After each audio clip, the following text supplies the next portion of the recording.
ସାଙ୍ଗମାନେ ଦୀର୍ଘ 6 ଦିନର ଅପେକ୍ଷା ପରେ ଆଜି ପୁଣି ରବିବାର ଆସିଛି। ରବିବାର ଆସିଲେ ଆମ ପିଲାମାନଙ୍କର ଖୁସି କହିଲେ ନ ସରେ। ସାରା ସପ୍ତାହର ପାଠ ପଢ଼ା ପରେ ଆଜି ଆମ ପାଇଁ ପୁରା ଫ୍ରି। ସକାଳେ ଲେଟ୍ରେ ଉଠିବୁ, ସାଙ୍ଗ ହୋଇ ଭୋଜି କରିବୁ, ଗାଁ ପୋଖରୀରେ ଡୁବକି ଲଗାଇବୁ, ଆଉ ଉପର ବେଳା ଗାଁ ପଡ଼ିଆରେ କ୍ରିକେଟ ଖେଳିବୁ।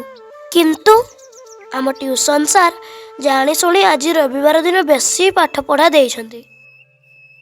ବାପାଙ୍କ ତାଗିଦରେ ମୁଁ ବସି ହୋମୱାର୍କ କରୁଥିଲି ଯେ, କିନ୍ତୁ ସବୁ ସାଙ୍ଗ ପଳେଇ ଆସିବାରୁ ମୁଁ ମଧ୍ୟ ଲୁଚି ପଳେଇ ଆସିଲି।